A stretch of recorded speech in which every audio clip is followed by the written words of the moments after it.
The candlelight was thin, the kind that made faces seem older than they were. Celia stood at the window, not looking out, but watching her own reflection. 14 once, now 19, and already carrying years like bricks stacked in her chest. The glass was fogged from her breath, but the night beyond was clear, stars sharp as nails hammered into black wood. Behind her, the house creaked. Every sound had meaning here. A step on the stairs was a summons. A cough in the hallway was a warning. The scrape of a chair against wood could be the beginning of an hour she didn't want to live through. She knew the house as a body. It had a pulse, a temper, a hunger that woke whenever Robert Newsome's boots struck the floorboards. Tonight, his boots had been drinking. The way they staggered across the planks, heavy and careless, told her the bottle had been his dinner. She held her hands still at her sides, even as her body wanted to fold into itself. The instinct was old: make yourself smaller, become the air, vanish. But the mirror on the window gave her no mercy. She was there. She was visible. She was waiting. Downstairs, Ben stoked the dying fire with the patience of a man who knew the weight of silence. His hands were rough, scarred into maps of work, but his eyes kept flicking toward the door. He knew where the master was, and he knew where Celia was, and he knew the cruel orbit that always closed the distance between them. Coffee, older, sat by the hearth with her head bowed as if praying. Only the tremor in her fingers betrayed the storm she heard coming. Celia turned from the window, pressing both palms into her dress as though she could iron the fear flat. She thought of her children asleep in the corner room, two small chests rising and falling like fragile promises. They were his too, the house's secret, the daughter's silence. Born of nights when the latch clicked shut and the walls became accomplices. She loved them, but they carried his eyes, his shadow stitched into their faces. The stair groaned. A voice followed, slurred, familiar, the kind that crawled beneath her skin. Celia. The sound of her name from his mouth was not a name at all. It was ownership spoken out loud. Her breath caught. For a moment, her body felt like the barn roof in winter, strained, holding, ready to crack beneath one more weight. She glanced once at the iron poker leaning beside the fireplace, blackened with soot. The fire had burned down to coals, but the metal still held heat if you pressed your palm near enough. Coffee's eyes lifted, catching Celia's. A warning. A question. A plea. But Celia was not the same girl brought here at 14, led up the steps like livestock with no say in the price paid for her skin. Years had carved her into something sharper. She had learned how to move quietly, how to fold her rage into neat corners, how to keep it safe until the day came when it was needed. That day was close. She felt it in her bones, the way animals feel storms. The boots reached the landing. His shadow stretched across the wall like a noose. He muttered something, half a command, half a prayer to himself, and the house seemed to lean in to listen. Ben's hand tightened on the poker, but he did not move. He knew better. The weight was not his to carry tonight. Celia stepped into the hallway, her face calm, her breath even. The girl in the glass was gone now. In her place stood a woman with eyes that did not flinch. "Go to bed," she said softly to her children behind the door, though they were already asleep. To herself, it was a vow. The night smelled of whiskey and wood smoke. Upstairs, the door clicked shut, and the silence afterward was heavier than any scream. Celia walked toward it. She had been running from this moment for 5 years. Tonight, she would stop running. And though no one in the house could see it yet, the stars outside burned like witnesses. Morning returned to the house as if nothing had happened. The light came cold and blue, spilling through windows that never asked permission. Celia carried water from the pump, her breath lifting in small clouds, her arms tight around the bucket. Her children trailed behind her, one still half asleep, the other clutching a cornhusk doll that had lost its face long ago. Routine was armor. If she moved as she always moved, spoke as she always spoke, then maybe the house would believe its own lie, that things were ordinary. But ordinary was only a costume the place wore. The truth sat in corners. It lived in the bruises on her lip that the daughters avoided looking at when she served their breakfast. It lived in the way Ben's shoulders stayed tense, even as he chopped wood, the axe biting a rhythm too fast for the hour. Coffee hummed hymns under her breath as though trying to smother silence before silence smothered them all. Robert Newsome had not risen yet. His boots waited by the hearth, mute, polished by mud and drink. The daughters whispered about errands, pretending not to notice the smell of whiskey that still lingered in the upstairs hall. Celia knew the pattern well, mornings of sloth and sourness after nights of demand. He would rise when he pleased, and when he did, the whole house would shift around him like a field bowing to weather. But something in her shifted too. Not for the first time, but sharper now, harder. The bruise on her lip throbbed in rhythm with her heartbeat, reminding her that pleading had no weight in this house. She had begged, spoken the word please as if it might unlock his humanity. Instead, it had only unlocked his hand. The irony gnawed at her. He called her property, but he treated her body as if it were infinite resource. Property wears out. Property breaks. Yet when it came to her flesh, he believed it could be stripped and stripped again, without end. At the far end of the hall stood the ledger. Bound in black leather, pages lined with neat, uncompromising script, his accounts. Horses, tobacco, seed. And beside them, entries for lives like hers. Her purchase recorded as if she were a plow or a cow, Negro girl, 14, sound. A number beside it, less than a year's harvest. Celia had touched that book once when no one was looking. Just the edge of a page. The ink had felt heavier than iron. That book said she was a thing. Yet every time she felt her children's breath against her chest, she knew the book was wrong. Flesh does not lie the way ink does. Flesh remembers. Flesh demands. It was that contradiction that hummed in her bones now, stronger with every sunrise. She could not be both property and a womb. Both tool and mother. He wanted her to be a silence, but every beat of her heart was louder than the last. By the fire, coffee's hymn broke. Her voice cracked on a note that should have risen clean. Celia looked over, and the older woman's eyes were shining with something unshed. For a moment, the world felt smaller, just two women in a room, bound not by paper but by the same bruise that history had pressed into them. Coffee spoke low, her words shaped for Celia alone. "Child, storms don't ask if you're ready." Celia kept her face still, but her hands tightened on the dishcloth until her knuckles whitened. She heard the meaning under the words, no one survives forever by ducking their head. Upstairs, a groan sounded, the master stirring at last. The house shifted, subtle as breath. The daughters hushed, Ben's axe outside struck slower, and Celia felt the air itself stiffen. She knew it then, with a clarity that cut clean as glass, this was not a life, only a waiting room. Waiting for him to call. Waiting for the next blow. Waiting for her children to grow old enough to notice. Waiting would end. She set the dish aside and glanced once more at the poker by the hearth. Black iron, waiting, patient. A tool. A weapon. A line not yet crossed. From upstairs came the scrape of boots. The storm was on its feet. The door to his room was ajar, a sliver of stale whiskey air drifting into the hall.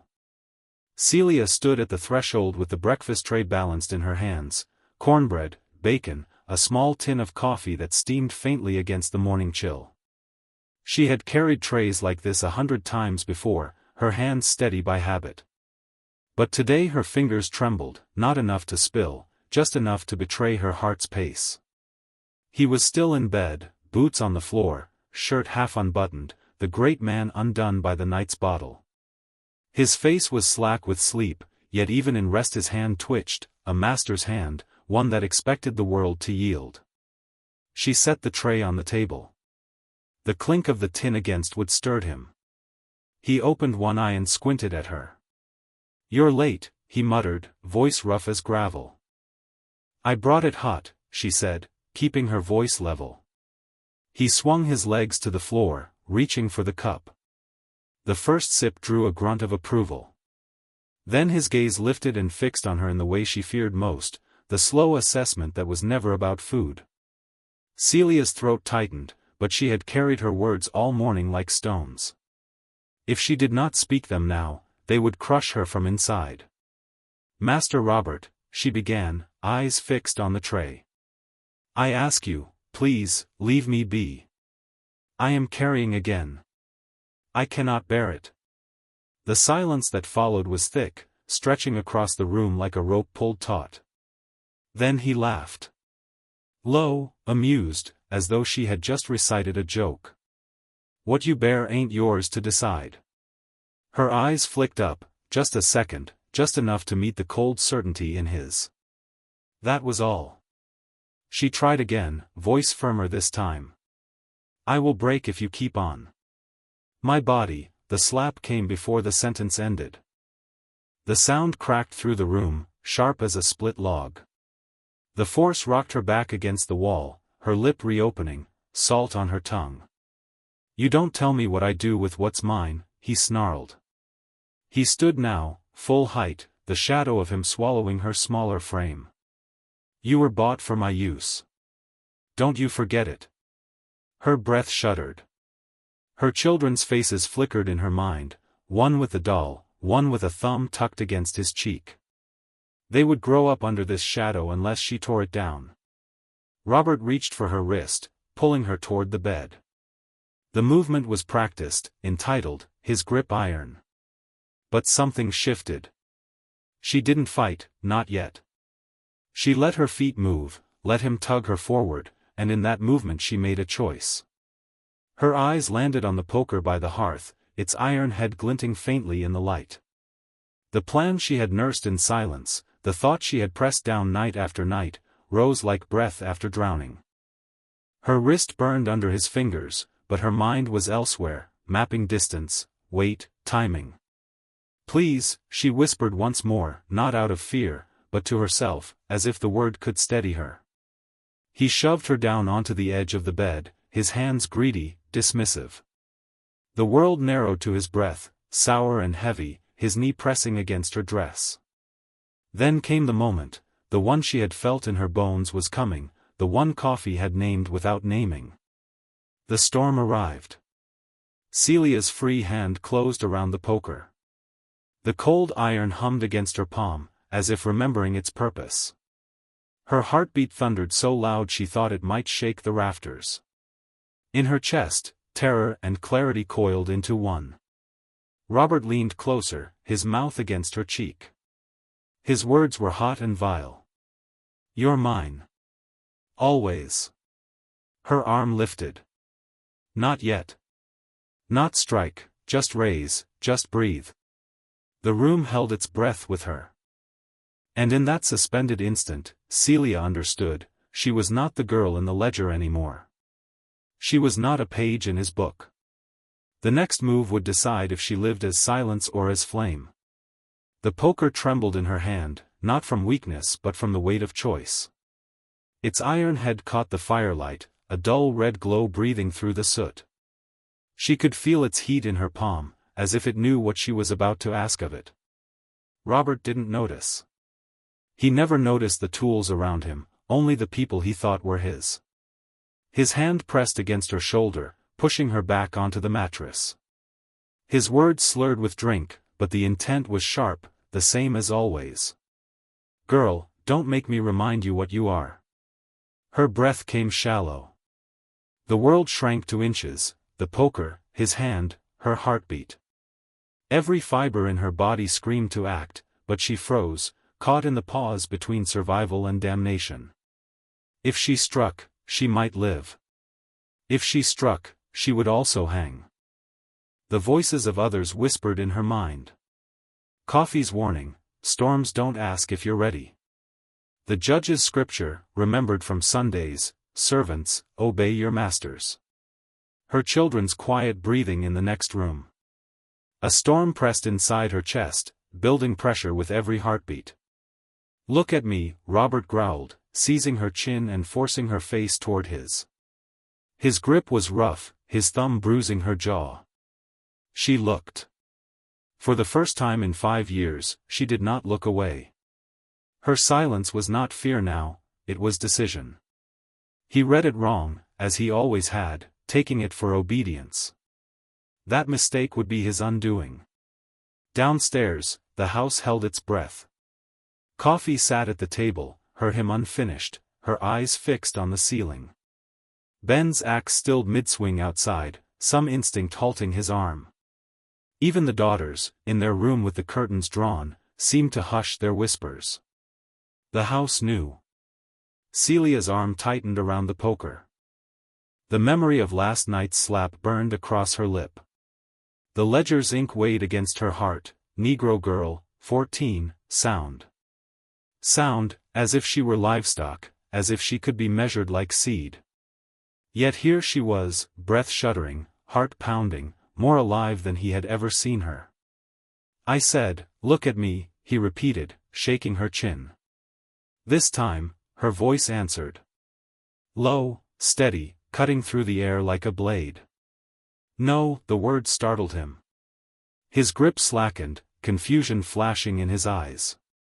He wasn't used to that sound coming from her mouth. Not no. Never no. It was only a syllable, but it carried years inside it. Every night she had been summoned. Every time her body was taken. Every plea ignored. The word was heavy enough to tilt the world. His confusion hardened into rage. You forget yourself, he spat. You think you're more than property? Yes. The second word landed even heavier than the first. It wasn't loud, but it filled the room. For a flicker, something passed through his face, not fear, not yet, but recognition. He saw her for the first time, not as a possession, but as a person standing on the edge of defiance. That moment of recognition was the narrow window in which choice became fate. Her grip on the poker tightened. Her body leaned forward. The room spun into silence, as though the world itself wanted to witness. Downstairs, Coffee whispered Celia's name under her breath. Ben shut his eyes, though he didn't know why. The children stirred in their sleep, restless with dreams they would not remember. The house waited. Robert's hand moved again, impatient, angry, reaching to force her down. Celia drew breath so deep it hurt her ribs. And then the storm broke. The poker came down with a sound that split the room. Not loud, but final, iron against flesh, iron against bone. The weight traveled up Celia's arm, through her chest, into the part of her that had been silent for too long. Robert staggered, eyes wide with disbelief more than pain. His hand let go of her wrist. He tried to form words, but only a wet gasp came out, something raw and broken. She didn't wait. The second strike was harder, fueled by years compacted into one blow. The third left him crumpled on the floorboards, the man who had made himself her universe now small, shrunken, human. The room went still. Even the fire in the hearth seemed to lean back, its crackle subdued, as if in awe. Celia stood trembling, the poker hanging loose in her hand, blood staining the iron. Her body shook not from weakness but from release, from the unbearable rush of air after years of suffocation. She had imagined this moment, feared it, prayed for it. Now it was real, and the reality was both heavier and lighter than she'd dreamed. Robert's chest heaved once more, then stopped. The silence afterward was almost unbearable. She set the poker down carefully, like a mother laying a child to bed. Then came the practical terror, what to do. The world would not see her act as defense. They would not hear, no, they would only hear, slave and murder. She had minutes, maybe hours, before questions would turn into suspicion. Her eyes darted to the sheets. Rough linen, strong enough to drag. She wrapped his body, grunting with the weight, pulling him down the hall, each thump on the stairs a drumbeat of inevitability. Downstairs, the air shifted. Coffee rose from her chair, meeting Celia's eyes as the bundle passed. She didn't speak. She didn't need to. Her gaze was both warning and blessing. Ben stood frozen in the yard, axe in hand. The barn door gaped like a mouth. He saw what she carried but turned away, striking wood with sudden violence, as if his noise could shield her from the silence. Inside the barn, the hay waited dry, ready. Celia moved with a precision she hadn't known she possessed. She stacked timber, laid kindling, placed the body at the center as though preparing some ancient sacrifice. Her hands moved fast but steady. When she struck the match, her breath caught. For a moment, the flame was only a trembling child. Then it grew, catching hay, climbing wood, a ravenous creature answering her command. The fire took him quickly. Flesh blackened, smoke curled into the rafters. The barn filled with the acrid stench of burning hair, then bone. She gagged but held her ground. She couldn't look away. From the doorway, the children's cornhusk doll watched from where it had been dropped in the snow. She picked it up, pressed it to her chest, and whispered, "You'll never see his shadow." Behind her, the flames roared higher. The watch he always carried, gold and stubborn, resisted the fire, glinting through smoke as if refusing to vanish. Celia knew it would betray her. Every fire leaves its truth behind. She turned from the blaze, face streaked with sweat and ash, eyes shining not with triumph but with something rawer, the terrible clarity of freedom born in blood. The storm had broken. There would be no going back. 1.